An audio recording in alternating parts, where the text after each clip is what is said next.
आज कथा का विश्राम दिवस है और हनुमान जी विराजमान हैं इस प्रांगण में। सभी देवता विराजमान हैं। शिव जी का परिवार है, राधा कृष्ण है, शालिग्राम जी है, हनुमान जी है। प्रभु शंकर का एक अवतार हनुमान जी का है। शिव और शक्ति दोनों ने राम जी की लीलाओं का दर्शन करने के लिए हनुमान जी का अवतार लिया। तो सभी भक्त आज हनुमान जी का स्मरण करते हैं। परम मंगल में परात्पर अखिलेश्वर अकारण करुणा निधान भक्त वांछा कल्पतरु तदिदित विनिदित पीतांबर धारी बाघांबर धरी भूत भावन भगवान शिव का वाक स्वरूप शिव महापुराण। प्यारे प्रभु प्रिय यहाँ उपस्थित भक्त बनी माताओं बहनों सभी बाल बालक सभी के हृदय में विराजमान शिव पार्वती राम जानकी राधा कृष्ण के चरणों में प्रणाम करते हुए आज यहाँ हो रहे नव दिवसीय शिव महापुराण सप्ताह ज्ञानी के हम लोग आज विश्राम दिवस में प्रवेश करेंगे।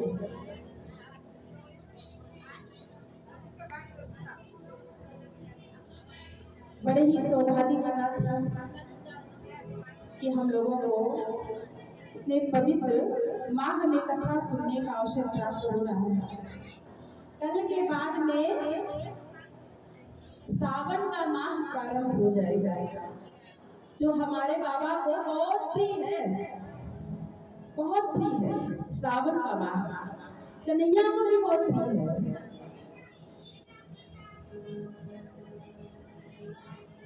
सावन के महीने में झूलन उत्सव प्रारंभ होते हैं और बाबा के दर्शन के लिए हजारों लाखों भक्त जाते हैं, कांवर उठा के ले जाते हैं श्रद्धा के साथ में। सोमवार का व्रत करते हैं। अब पूरे महीने तो पूरे परिवार की पूजा होती है। भूत भास्कर भूत पिशाचों के देवता, हाँ भूत भावन इसीलिए उनका नाम है। भूत भावन भगवान का ये माह और इनके पूरे परिवार की पूजा होती है। श्रावण माह में शिव जी की पूजा और कुछ समय पश्चात इनके पुत्र गणेश जी की पूजा। गणपति बप्पा मोरया, गणपति बप्पा मोरया। महाराष्ट्र में तो बड़ी जोर शोर से रथ यात्रा निकलती है। लोग घर पे विराजमान करते हैं, कीर्तन भजन करते हैं और फिर मैया की पूजा नवरात्रि प्रारंभ हो जाएगी। नाग पंचमी में नाग देवता की पूजा, हाँ पूरे परिवार की पूजा होती है। भगवान शिव की कथा सुनने का अलग ही महत्व है। वैसे तो कथा तो कभी भी प्रारंभ करते हैं, लेकिन श्रावण के महीने में भागवत जी की कथा, शिव पुराण की कथा, रामचरितमानस की कथा, कथाएं बहुत होती है। चातुर्मास प्रारंभ हो गया। चातुर्मास से जो 4 महीने होते हैं इनमें कोई भी मांगलिक कार्य नहीं किए जाते, लेकिन कथाएं कीर्तन खूब होती। महाराज कथाएं खूब होती हैं। प्रभु को याद करने के लिए ये चातुर्मास भगवान ने एक जगह, भगवान विश्राम करते हैं 4 महीने, 8 महीने काम करते हैं। चातुर्मास में जो भी कार्य किया जाता है बहुत ही फलदायक रहता है। बड़े बड़े संत महात्मा एक जगह पर रहकर चातुर्मास का पालन करते हैं, व्रत करते हैं। हमारे वृंदावन में, अयोध्या में कितने संत 4 महीने तक सिर्फ फलाहार लेंगे, फलाहार पर 4 महीने भजन करेंगे।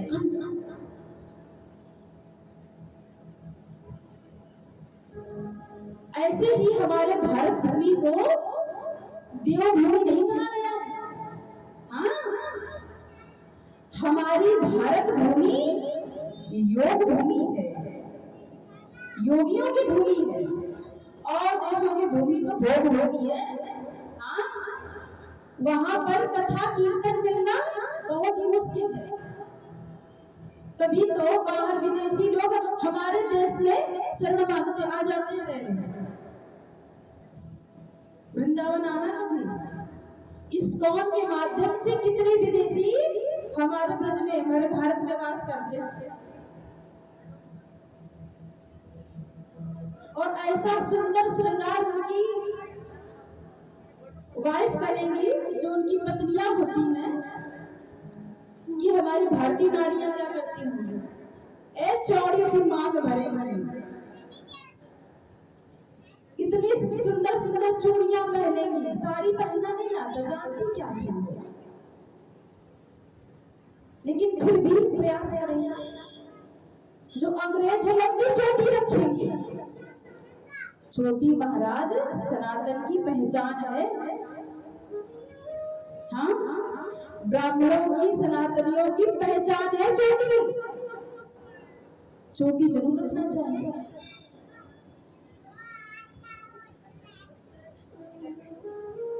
इतनी लंबी चोटी रखें, छोटे छोटे उनके बच्चे, वो भी हाथ में कंठी माला लेके घूमेंगे, माला झोली, हरे कृष्णा कृष्ण कृष्ण हरे हरे, हरे राम राम राम। हमारी भारतीय सभ्यता को विदेशी लोग भी सम्मान देते हैं।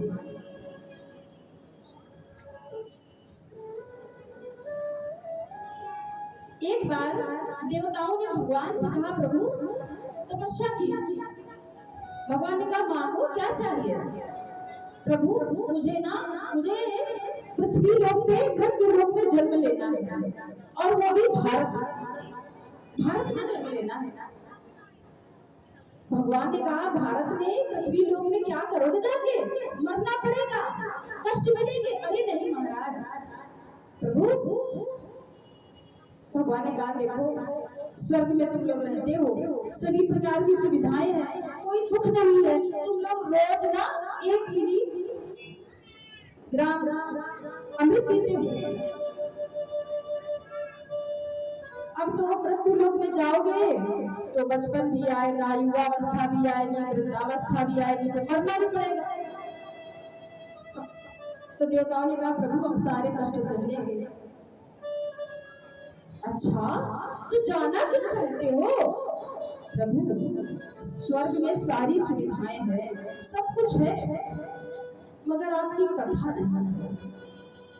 ये कथा तो भारत भूमि में ही है, इसलिए हमें भारत भूमि में जन्म लेना है।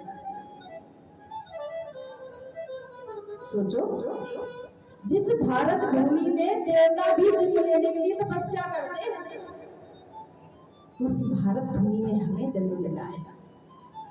गर्व से कहो कि हम हिंदू हैं, गर्व से कहो कि हम सनातन,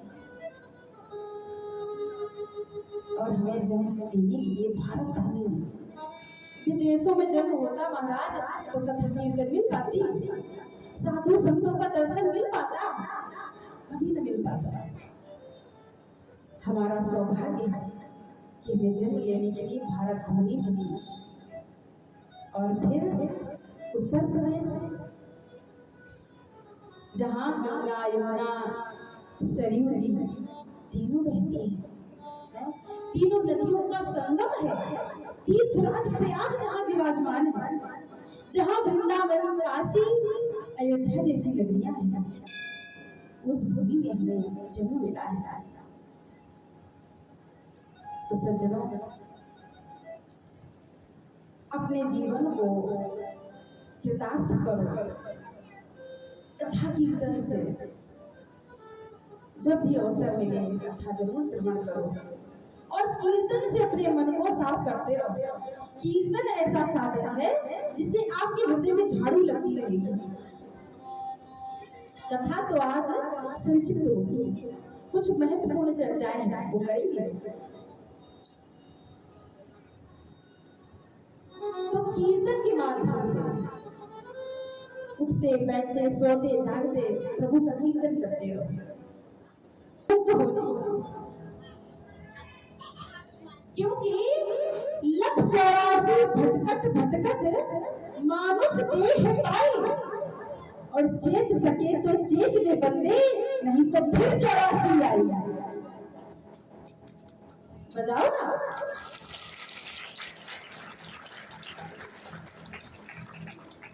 भटकी तो रहे, अगर ना भटक रहे होते तो अब तक मुक्ति हो गई होती,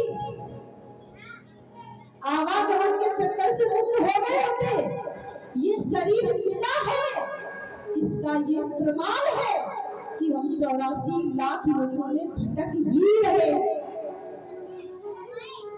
हम भटक रहे हैं, कभी कुत्ता बन गए, कभी बिल्ली बन गए, कभी चूहा बन गए, कभी चिड़िया बन गए, कभी कबूतर बन गए, कभी मच्छर बन गए, कभी मक्खी बन गए।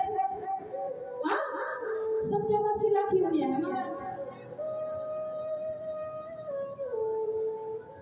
इसलिए ये मनुष्य शरीर है महाराज, ऊपर तक सिद्धि पर जाने के बाद में कहीं पैर फिसल गया, पैर फिसल गया तो फिर नीचे, फिर चढ़ो।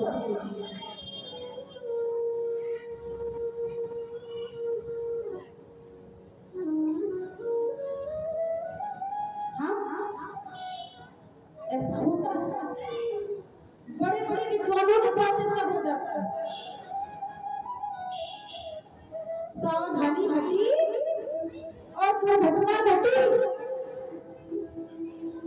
भरत जी की कथा आती है भागवत जी में। भरत जी राजा थे और अपने पुत्रों को राजपाट सौंप के गंडक नदी के किनारे भजन करने के लिए गए। महाराज सब कुछ छोड़ दिया, त्याग दिया, और अंत में क्या हुआ, एक हिरण के बच्चे के ऊपर उनकी आसक्ति हो गई। जो हिरण का बच्चा था उससे उनको प्रेम हो गया, अपनी कुटिया में ले आए, और जहां 200 माला करते थे, घटते घटते 20 रह गई। और 20 में भी जब हिरण का बच्चा याद आता ना, पता नहीं कहाँ चला गया, कुछ खाया पिया नहीं, अरे मैं ही तो उसका पिता हूँ, मैं ही तो उसकी माँ हूँ, उसके मेरे सिवा उसका है कौन, मुझे अपना पिता मानता है। लो जी, अपने पुत्रों को छोड़ के आए और हिरण के बच्चे को पुत्र मानने लगे। और महाराज अंत समय आया तो न राम राम न श्याम श्याम, और याद आया तो हिरण का बच्चा, और अंत में उनको हिरण बनना पड़ा। ऐसा होता है, बड़े बड़े विद्वानों के साथ ऐसा हो जाता है। तो हम लोग क्या करें?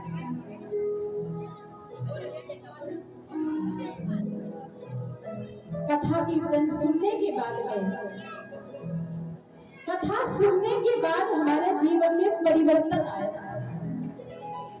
तभी कथा सुनना सार्थक है। कथा के माध्यम से कम इतना तो हमको पता चल ही जाता है कि क्या करने से पाप लगता है। नहीं पता चलता। हम यदि कोई अपराध करते हैं तो कोई जाने ना जाने, मगर हमारा हृदय जानता है, जानता है ना कि हम अच्छा कर रहे हैं या बुरा कर रहे हैं, किसी के साथ छल कर रहे हैं कि अच्छा कर रहे हैं। बोलो, किसी ने बड़ी सुंदर लाइनें लिखी हैं। तोरा मन दर्पण कहलाए, तोरा मन दर्पण कहलाए, भले मोरे सारे कर्मों को देखे और दिखाए, तोरा मन दर्पण कहलाए। ये मन हमारा दर्पण है, आईना है, सब दिखा देता है कि हम कैसे हैं। इसलिए एक बार अपने से पूछो, क्या ये अच्छा है या बुरा है? देखो, अच्छाई एक बार दस्तक देगी और बुराई कब तक, जब तक दरवाजा खुल न जाए। बोलो हर हर। हाँ, एक बार लगेगा अरे नहीं ऐसा नहीं करेंगे, अपराध लगेगा। दूसरी बार अरे कोई बात नहीं, सब करते हैं, हम भी कर लेते, क्या है। तो यदि आपका अच्छा मन जीत गया तो आप जीत गए, बुरा मन भी जीत गया तो आप गिर गए। किसी से पूछने की आवश्यकता नहीं, किसी ज्योतिष के पास जाए, किसी टोटका वाले के पास में जाए, ये करने से ये होता, ये करने से ये होता, ये करने से वो होता ना। हमारा देश टोटका पर थोड़ी ना चलता है। बोलो, ज्यादा टोटकों पर भी ध्यान नहीं देना चाहिए कि 7 कांटे ले लो और शिव जी के ऊपर चढ़ा दो, उतार करके ऐसा हो जाएगा। बोलो, क्या शिव जी से भाग धतूरा खाने के लिए और कांटे लेने के लिए बैठे हैं? बोलो, कभी इत्र की मालिश कर दो महाराज, इत्र की मालिश करने से बाबा बहुत प्रसन्न होते हैं। कभी ना जाओ सुगंधित बढ़िया सुंदर सा पंचमेवा बना करके बाबा को चढ़ाओ। कभी सुंदर भाव रख के जाओ, गंगा जी जल लेकर के आओ, बाबा को चढ़ाएंगे। भांग धतूरे चढ़ाने से बाबा प्रसन्न होते हैं। एक बात बताओ, आप लोग ध्यान रखिए, कनेक्शन जोड़ के रखिए। थोड़ी देर की कथा है, आज ज्यादा समय भी नहीं लेंगे और कल के बाद में आप लोगों को परेशान भी नहीं करेंगे। सोचते हो कि रोज परेशान करने आ जाती है नहीं? तो कल के बाद में परेशान करेंगे नहीं। आप लोगों के लिए बस थोड़ी सी कुछ जानकारी हो देगी। बड़े बड़े लोगों को देखा है, टोटकों के चक्कर में गए थे अच्छा करने, बुद्धि खराब हो गई, पागल बने बैठे। मैंने आंखों से देखा। हाँ, टोटका सुन लिया, पति घर में क्लेश करते हैं, तुम ना ऐसा करके शिव मंदिर में कर देना या चौराहे पे डाल देना, ऐसा हो जाएगा। पति की बुद्धि सही होने की बजाय और बौरा गई। हंसने का विषय नहीं महाराज, अधिकतर माताएं ही मोना चक्कर में पड़ती है। बोलो हर हर। इस व्यास मंच पर बैठकर कुछ गलत उपदेश तो करेंगे नहीं, जो सत्य है वही बताएंगे। मैंने अपनी आंखों से देखा है,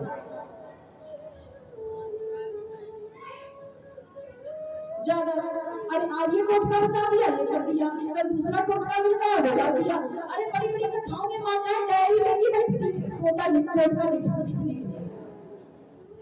ये पति के ऊपर चलाना है, बच्चों के ऊपर चलाना है, सास के ऊपर चलाना है, ससुर के ऊपर चलाना है टोटका।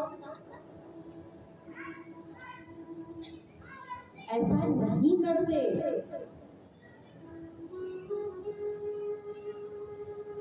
हमारे भाग्य में यदि सुख है तो हमको मिल के रहेगा, हमारे भाग्य में यदि दुख है तो मिल के रहेगा। सुख दीने सुख होत है और दुख दीने दुख होए। और फिर बोला पेड़ बबूल का तो आम कहां से हो, असंभव। इसलिए महाराज अगर कुछ घर में डिसबैलेंस भी है तो समझने का मौका दो। आज सुख है कल दुख आएगा, कल दुख है आज सुख आएगा। घबराना क्यों और हमेशा गुनगुनाते रहो, क्यों घबराओगे मेरा तो श्याम से नाता है। ये फील करें। घर परिवार में यदि कोई कष्ट आए, कुछ मानसिक तनाव की स्थिति बने, तो याद कर लो भक्ता मीराबाई को कि उन्होंने कभी हिम्मत नहीं हारी। घर छोड़ने की आवश्यकता नहीं है, एकांत ढूंढो, एकांत इंतजार करो। ये टेंशन देने वाले साइड में होंगे और फिर ठाकुर जी का स्मरण करके नृत्य करो, झूमो, आनंद मिलेगा, सुख मिलेगा। हाँ, और याद करो मुरली वालों को कि मेरा संबंध इनसे है, इनसे मेरा क्या प्रयोजन, इनके साथ भी तो नाटक कर रहे। हाँ, इनके सामने सिर्फ नाटक करते हैं कि हम तुम्हारे, इनसे जो रिश्ते होने का हम बोलते हैं ना कि हम आपके, इनके सामने झूठ बोलते हैं। ये सच्चाई ये है, मेरा तो श्याम सुनाता है। हमारा संबंध प्रभु से है, हमारा संसार से क्या प्रयोजन है।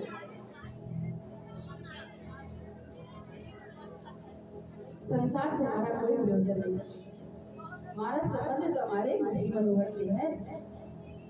सच्चा पति, सच्चा रिश्तेदार मेरा वो है, क्योंकि रिश्ता निभाना जितना मेरे गोविंद को आता है ना, रिश्ता निभाना वो किसी को नहीं आता। कोई भी रिश्ता बना लो, कोई भी रिश्ता, पिता का बना लो, भाई को बना लो, पुत्र को बना लो, उस रिश्ते को भी स्वीकार कर दिया। मीराबाई का पति बनाया। रिश्ता निभाना यदि आता है तो मेरे गोविंद को आता है। संसार तो हमारे पूरे जीवन को ही खत्म कर देता है। झूठ में हम तुम्हारे, सब झूठ है। कोई कहता है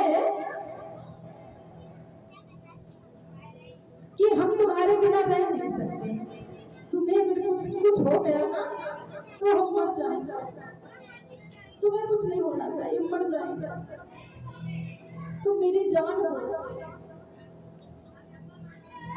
एक बार मर के देख। हमें सोचते हैं ना मेरे बिना घर परिवार कैसे चलेगा, मेरे भाई बंधु बच्चे इनका क्या होगा।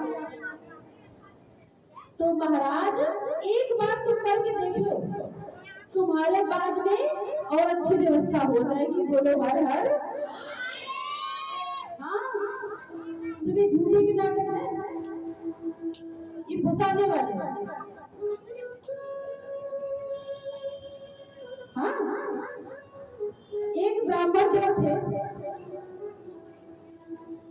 और अपने परिवार से बहुत प्रेम करते थे। घर में माता पिता थे, पत्नी थी, छोटा बच्चा था। संतों की सेवा करता था बेचारा, आश्रम जाता, सबकी सेवा करता, गाय के गोबर का चौका लगा देता, कुछ संविधा ला कर दे देता। तो संत ने कहा बेटा तुम ना विरक्ति की दीक्षा ले लो, तुम यहीं रह जाओ, संत बन जाओ। बालक ने कहा नहीं महाराज मैं ऐसा नहीं कर सकता, मैं आऊंगा जरूर मगर मैं ऐसा नहीं कर सकता, घर में कुछ काम हम करता नहीं। माता पिता मेरे बहुत प्रेम करते हैं, पत्नी भी मुझे बहुत प्रेम करती है। नहीं बेटा ऐसा है,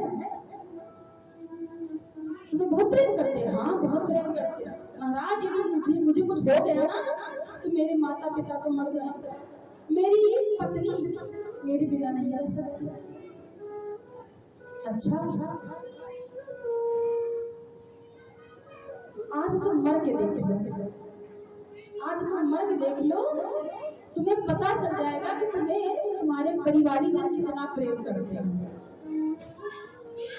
तुमको ऐसी हम जड़ी देते हैं, तुम सांस अपनी साथ लेना, बिल्कुल रोक लेना, और जितनी देर तुम चाहोगे सांस को रोके रहोगे। ठीक आज गया और लेटा था, पत्नी ने जगाया, हाथ उठाया, उठो, हाथ ऐसे ले गए, श्वास रोक ली, श्वास भी देखा नहीं चल रही। माता पिता खेत पे गए थे काम में, पहले तो बड़ी तेज रोई, अरे क्या हो गया, फिर सोचे अभी अभी मैंने हलवा बनाया है, अगर कहीं रोने लगी ना तो हलवा ठंडा हो जाएगा, पहले उसको निपटा दिया। परोसा थाली में पति के लिए आ रही थी, पहले खूब जीप लिया, तब तक माता पिता ने कुंडी खटखटाई, थाली निशान करके रख दी। अरे सासू माता देखो तुम्हारे पुत्र को क्या हो गया, अरे ये तो चले गए, रोने लगे बड़ी तेज से दहाड़ मार करके, और वो लेटा वो सब देख रहा सुन रहा नाटक।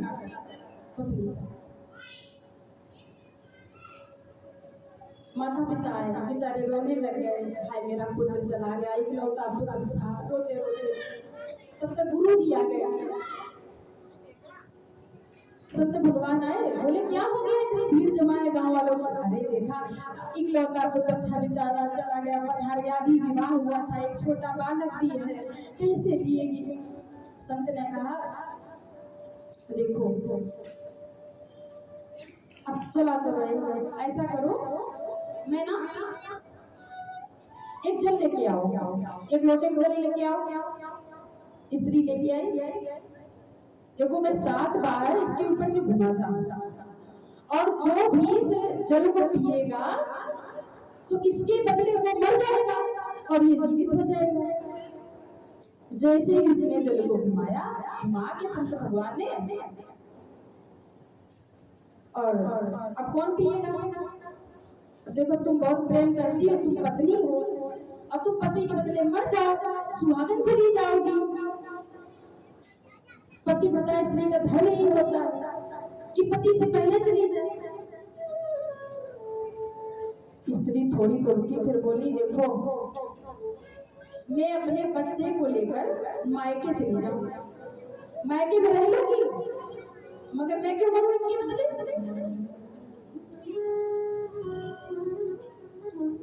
अब माता से कहा, पिताजी से बोले पिताजी आप पी लो, आप वृद्ध हैं, आपको तो जाना ही 2-4 साल बाद, पी लो। पिताजी बोले निकम्मा तो पहले ही था, निकम्मा था, करता धरता तो कुछ था नहीं, रोज संतों की सेवा में चला जाता था। मैं अपनी बहू को और बेटे को घर में पालेंगे, नाती को। अब मैया की बारी आई, मैया तुम पी लो, तुम तो माँ हो, तुमने बच्चे को जन्म दिया। माँ ने कहा देखो ऐसा है, पी तो लेती मैं, पी लेती, लेकिन मेरे पति है वयोवृद्ध है बेचारे, अब बुढ़ापे में इनको आवश्यकता पड़ेगी मेरी, तो पति की सेवा सर्वोपरि है। इसलिए जो होना था वो हो गया, महाराज जाने दो। और महाराज आप पी लो, आपके तो आगे पीछे कोई है नहीं, आप संत भगवान हो, आप ही पी लो। संत ने कहा ठीक है, इसके बदले मैं ये जल पी लूंगा, लेकिन एक शर्त है, आज के बाद में तुम्हारे घर में नहीं रुकेगा। परिवारजनों ने स्वीकृति दे दी, जीवित हो जाए, बाद में कहाँ वो चला जाएगा, रहेगा नहीं है बेचारा। हाँ महाराज आप पी लो, आप इनके बदले जाओ, आपके को आगे पीछे कोई है रोने वाला, न मकान न दुकान, भिक्षावृत्ति में काम चलाते हो, हाँ तीनों पधार जाओ। सत्य भगवान ने 7 बार घुमाया, जय सिया राम। होना जाना तो था नहीं, पहले जीवित था तो सब नाटक एक रात उठ के बैठ गए। अब तो और सब प्रसन्न हो गए, भैया भी, पिता भी और पत्नी भी, सब खुश हो गए। अब तो जीवित हो गई। उस लड़के ने कहा दूर हटो, अभी क्या कह रहे थे, निकम्मा था।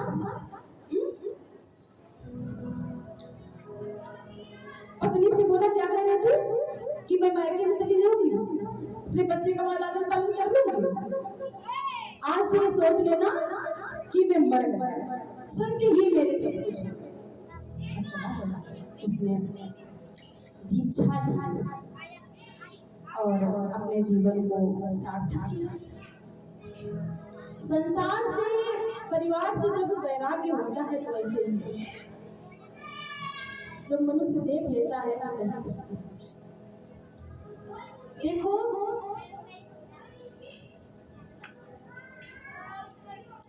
गुरु होते हैं ना, गुरु जो अंधकार से प्रकाश की ओर ले जाए। घर द्वार छोड़ना इस कथा का मतलब नहीं था कि गुरु हमें भगवान से मिला देता है अगर सामर्थ्यवान हो तो। गुरु जो अंधकार से प्रकाश की ओर ले जाए, अपने भक्त का हाथ भगवान को प्रदान कर दे, शिष्य का हाथ भगवान के हाथ में दे दे, वो होता है गुरु। महाराज ऐसे किसी से दीक्षा भी नहीं लेनी चाहिए। कल गुरु पूर्णिमा है, सभी लोगों को पता है ना, सभी लोगों को पता है कल गुरु पूर्णिमा है। आज शाम को 5:00 से प्रारंभ हो रही है और कल पूरे दिन मनाई जाएगी। तो पहले तो सभी भक्तों को गुरु पूर्णिमा की बहुत बहुत बधाई। कितने लोगों ने गुरु बनाए हैं जीवन में? सब लोग बनाए हो गुरु? नहीं बनाए हैं तो झूठे हाथ मत उठाना। गुरु नहीं बनाए ना, कोई बात नहीं। जब तक सामर्थ्यवान गुरु ना मिले तो ऐसे किसी से रुद्राक्ष या कंठी नहीं लेनी चाहिए। तो महाराज गुरु बिना पार कैसे होंगे? हनुमान जी को बना लो, हनुमान जी तुमको राम जी तक मिला देंगे, राम जी से मिला देंगे। हाँ, जो तुम्हारे इष्ट है, शिव जी को मान लो, ये मेरे गुरु जी हैं। गुरु पूर्णिमा को कल स्नान करना सब लोग। जिनके गुरु जी है वो तो गुरु जी की पूजा करेंगे, जिनके गुरु जी नहीं है तो वो क्या करें, स्नान करके और बढ़िया पवित्र वस्त्र धारण करें। और जो तुम्हारे इष्ट है, राम है, कृष्ण है या शिव जी है, हनुमान जी है, उनकी पूजा करना, उनकी पसंद का सुंदर भोग बनाना, उनका अभिषेक करना और फिर भोग पर धराना, आरती उतारना और कह देना आरती हमारे गुरु है ना। और कृष्ण बंदे जगत गुरु, कृष्ण तो सबका गुरु है, गुरुओं का भी गुरु है मेरा गोविंद। ऐसे किसी को चलते फिरते गुरु नहीं बनाना चाहिए। अब भैया आज श्रद्धा जग रही है, हमको कंठी दे दो, कंठी पहन ली, और महाराज कल अश्रद्धा हो गई तो अपराध बन गया। हाँ, आज गुरु जी में दोष दिख गए तो अपराध बन गया। ऐसे गुरु क्यों बना? कल दूसरे गुरु जी बना दिए, परसों तीसरे बना लिया। तो हमारे जीवन में गुरु जरूर होना चाहिए, मगर ऐसे नहीं कि गली गली में गुरु फिरे, हमसे कंठी ले और तुम जाओ स्वर्ग या नरक में हमें लिफाफा दो। बोलो हर हर, आई बात समझ लो। क्योंकि आज कलिकाल में गली गली में गुरु घूम रहे महाराज। इनको यही नहीं पता कि गुरु का मतलब क्या होता है, वो भी गुरु बने घूम रहे हैं। गुरु वो होता है जो तुम्हें परमात्मा से मिलाने की ठान ले, जो स्वयं भगवत प्राप्त भक्त होगा, संत होगा, वो तुम्हें भगवान से मिला देगा। और जिनका आहार शुद्ध नहीं, विचार शुद्ध नहीं, तुम्हें क्या मिलाएगा? खुद तो नरक में जाएंगे ही, तुमको भी। हाँ, इसलिए चक्करों में भी मत पड़ो। और एक बात तुम लोग ध्यान से सुनो, जो सौभाग्यवती स्त्रियां हैं, माताएं हैं, कोई गुरु मिले तो ठीक है, नहीं तो पति ही गुरु है।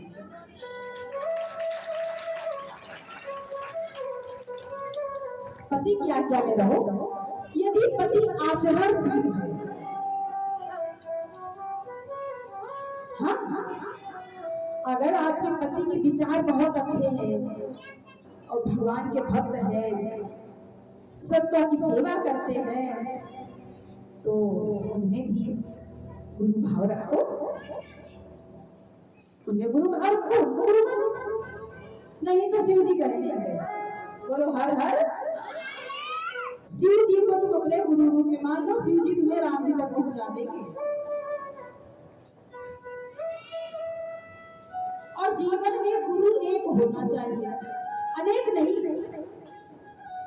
हमारे शिक्षा गुरु तो अनेक हो सकते हैं, शिक्षा गुरु जिनसे हम ज्ञान प्राप्त करें अनेकों हो सकते हैं, मगर दीक्षा गुरु जो हमें मंत्र देते हैं, कान में कंठी देते हैं, वो एक ही होने चाहिए, बदलना नहीं चाहिए। एक मैया थी, एक बार मिली। अब कथाओं में ठाकुर जी की कृपा से जाना रहता है। बोली, हम ना आपको गुरु बनाना चाहती हैं। हमने कहा, मैया आप तो वयोवृद्ध हैं, अभी तक गुरु नहीं बनाया, और हम तो दीक्षा देते नहीं भाई, हम खुद से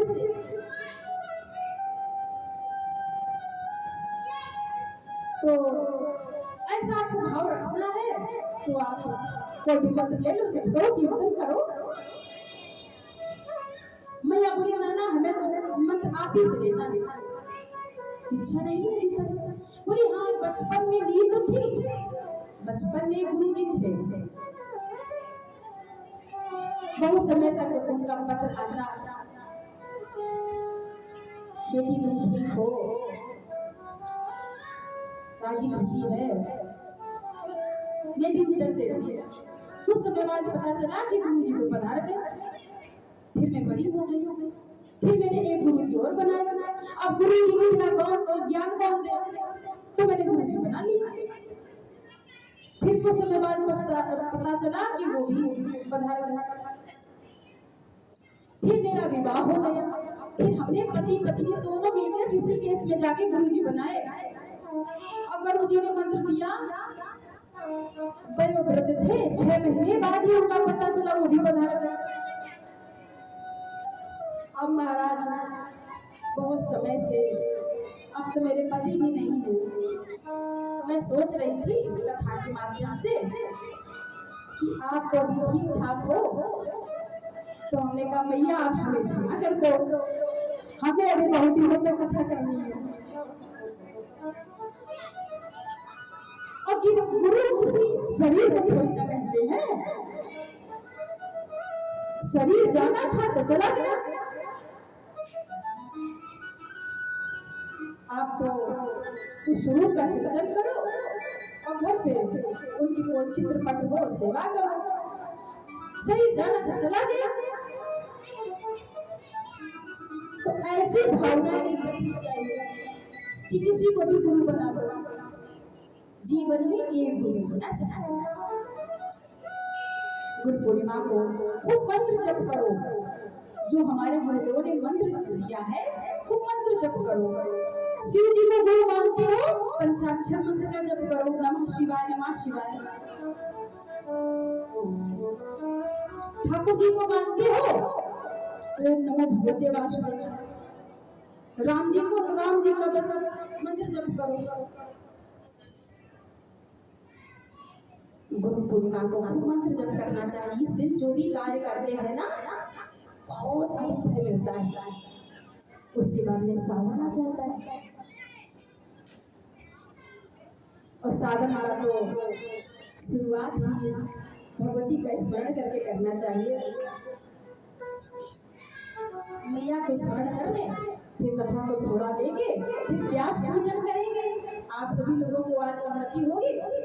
देखो एक मैया ना परसों की नरसों तुलसी के पत्र लेके आई। 2 पत्र बेचारी तुलसी के पत्र लिए थे और हम बेल पत्र दे रहे थे, तो वो 2 तुलसी के पत्र देने लगी। तो हमने कहा मैया शिव जी में तुलसी के पत्र नहीं जलते, हम सुन नहीं पाए। वो लाई थी मेरे ठाकुर जी के लिए तुलसी पत्र। जब हम मंच से नीचे उतरे तो बोली हम तो आपके गोपाल जी के लिए तुलसी पत्र लाए थे। हमने कहा मैया आप क्या करें, हमसे अपराध हो गया, तुम अभी दे दो। बोली हमने अंदर मंदिर में देखी है। हमने कहा अच्छा। तो ऐसा जिसके अंदर भाव लगता है तो आप लोग कथा के बाद तुरंत व्यास पूजन होगा। आप लोग ऊपर आके क्रमवारी से पूजन करेंगे और फिर अपने स्थान पर जाएंगे। उसके बाद में पोथी पूजन विराम होगा, है ना, विसर्जन होगा यजमान के द्वारा। उसके बाद में आप लोग हवन यज्ञ में भाग लेंगे। तो आइए भगवती का स्मरण करें। तो मैया का बहुत ही मन भावन ये मां है सावन। जो भी आराधना स्तुति की जाती है जरूर स्वीकार होती है। शिव पार्वती की आराधना की जाती है, बड़े बड़े भक्त कावड़ लेके जाते हैं। अब हम लोग थोड़ी सी चर्चा कर लें। जो हम लोगों ने कथाएं श्रवण की है अगले 7 दिनों तक उनकी चर्चा करेंगे और फिर भूत भावन भगवान की कुछ श्लोकों के द्वारा जिससे हमारी दुख दरिद्रता दूर हो। दरिद्रता क्या, असंतोष दूर हो जाए। हम असंतोषी है, वही दरिद्रता दूर हो जाए। तो उन मंत्रों का उच्चारण करेंगे। उसके बाद में कल हम लोगों ने कथा श्रवण की थी बाबा अमरनाथ। कैसे बाबा ने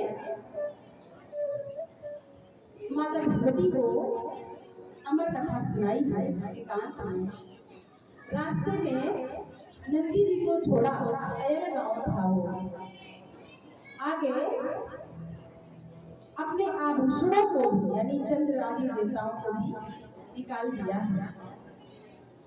चंद्रवाड़ी में छोड़ दिया। एक झील आई, वहां पर अपने सर्प आदि उनको भी तैरा दिया यहीं पर रमण कर। फिर माँ भगवती को एकांत में गुफा में कथा सुनाई है, अमर कथा। बाबा बर्फानी के दर्शन आज भी होते हैं। ऐसा विचित्र दर्शन संसार में कहीं नहीं है। अपने आप वो शिवलिंग बनता है और अपने आप ही धीरे धीरे विलुप्त हो जाता है।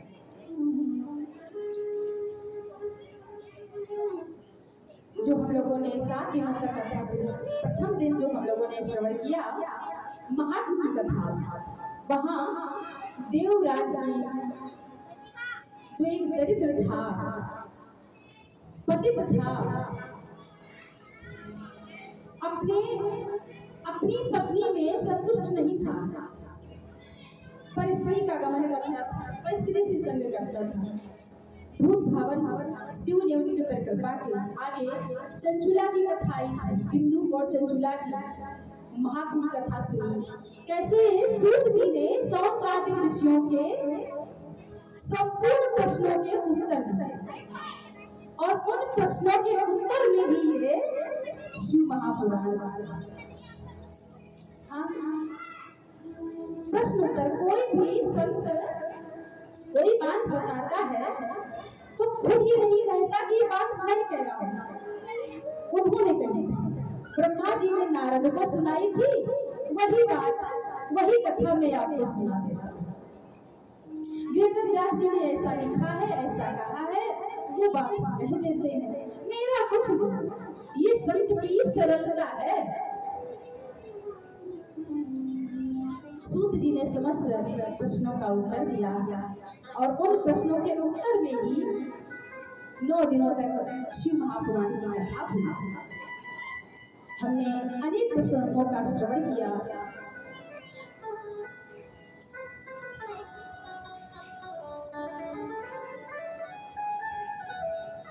कैसे भगवान ने अर्धनारीश्वर लिया, रूप लिया है, भगवान के अवतारों का दर्शन किया है। भगवान ने अपने अवतार लिए, सृष्टि की रचना कैसे हुई, ब्रह्मा जी के अभिमान को दूर किया है। शिवरात्रि की महिमा, प्रदोष व्रत की महिमा, सोमवार व्रत की महिमा, अनेक कथाओं का हम लोगों ने श्रवण किया। और फिर रुद्राक्ष की महिमा, बिल्वपत्र की क्या महिमा है। सावन में खूब बिल्वपत्र चढ़ाना। हाँ, भगवान शिव को बिल्वपत्र और जल की धार बहुत प्रिय है। अब कल के बाद तो हम रहेंगे नहीं, वृंदावन में होंगे, तो आप लोग थोड़ा ध्यान रखना। सावन आ रहा है ना, तो खूब बाहें फैला के स्वागत करना। सावन साल में एक बार आता है, पर साल 2 सावन थे, सौभाग्य की बात है। तो भगवान की, शिव की समस्त लीलाओं को हम लोगों ने श्रवण किया। 12 ज्योतिर्लिंगों का दर्शन किया कथा के माध्यम से।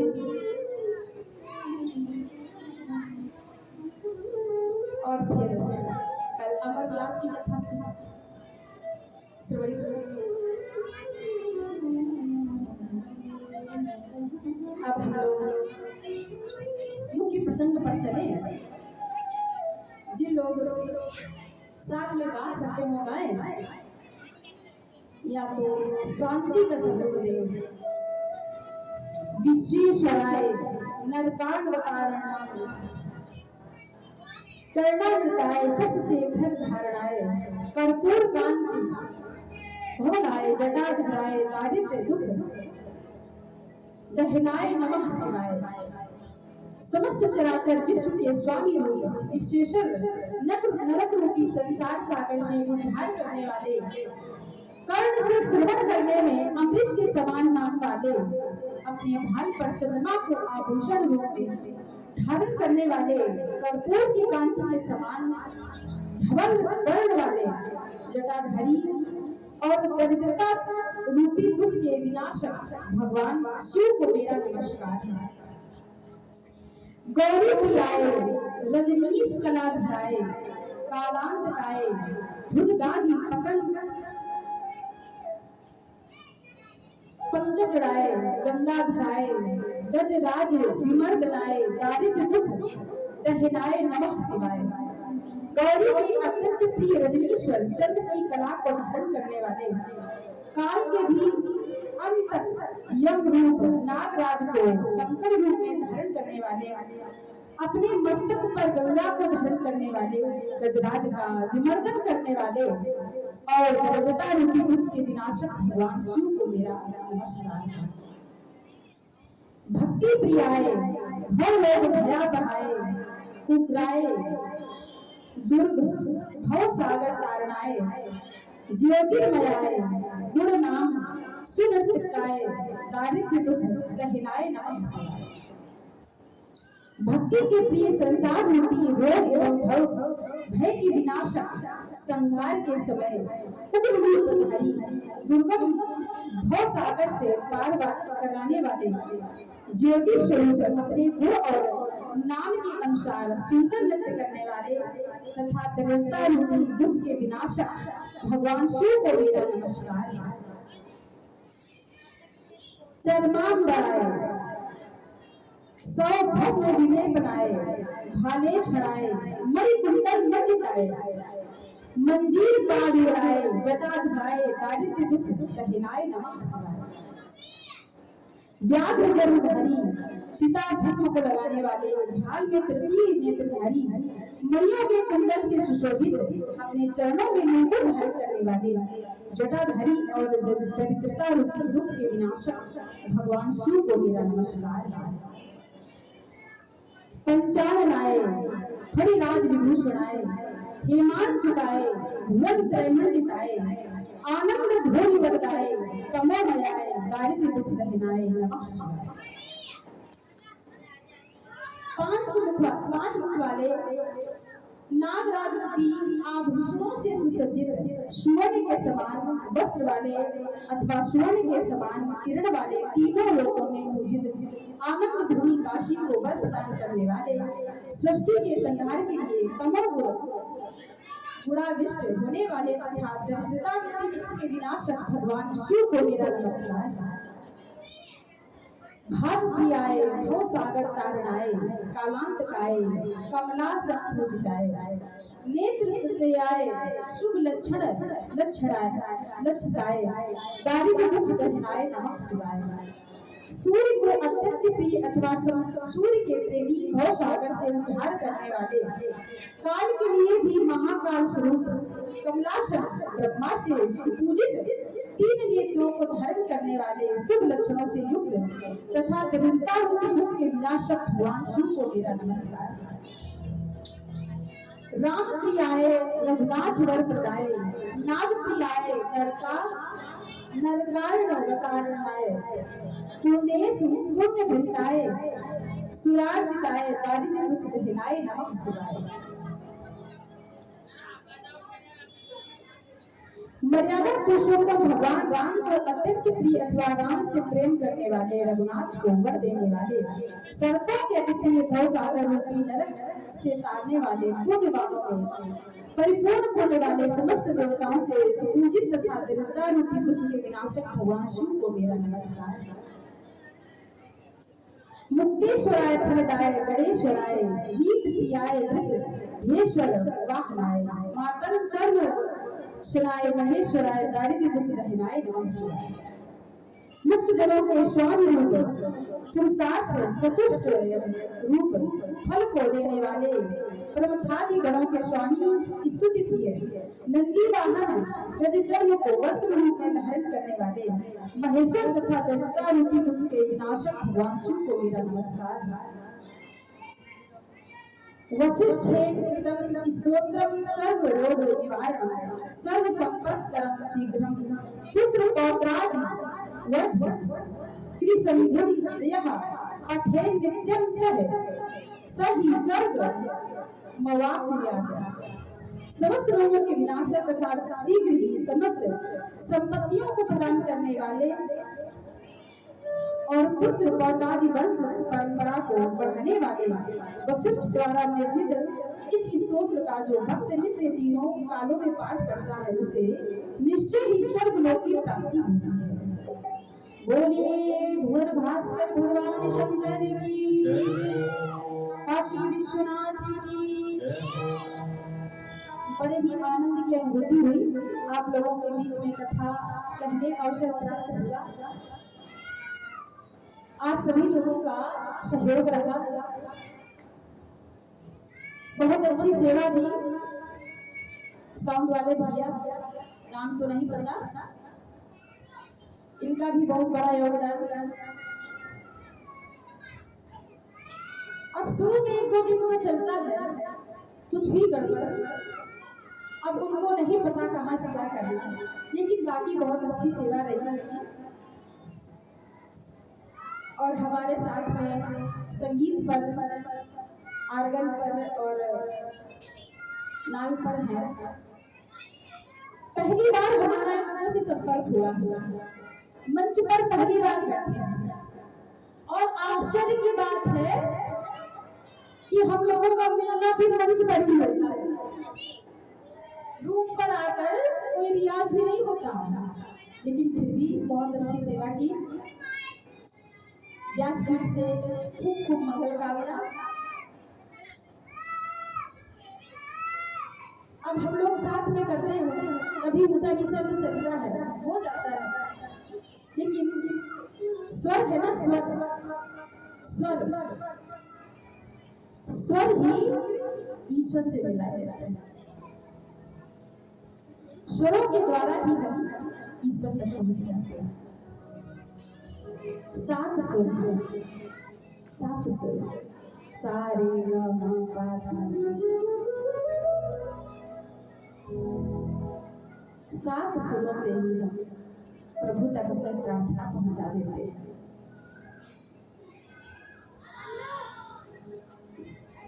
कुछ प्रारंभ में होता है, जब पहली बार किसी से मिलते हैं ना तो हो जाता है, बाकी तो सबका सहयोग रहा। जो प्रबंधक जी, इनका भी खूब सहयोग रहा। अपने अपने अनुसार सब लोगों ने खूब सहयोग किया, जैसा जो कर पाते। और अब कथा को विराम देंगे, अपनी वाणी को। आज कथा का विराम दिवस है। प्रथम पूजन व्यास पूजन यजमान करेंगे आगे। फिर जिन माताओं बहनों की इच्छा है वो लोग आके मंच में आए, पूजन करें, व्यास पूजन। ऐसा होता है कि कथा होने के बाद में हम व्यास जी का पूजन करें, है ना, तो बहुत जरूरी तो नहीं है, लेकिन फिर भी यदि आप लोगों की ऐसी इच्छा है तो आप लोग मंच पे आके पूजन कर सकते हैं। भीड़ ना लगाएं, बस आके बस 1 सेकंड 2 सेकंड रुक के चले जाएंगे, इधर से आएंगे और निकल जाएंगे धीरे से।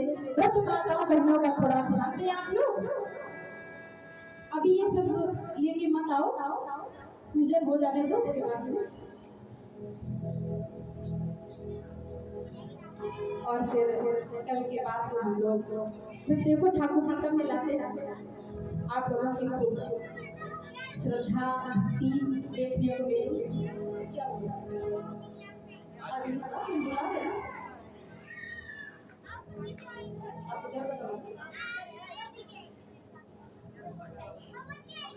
वो मैं तो चली पिया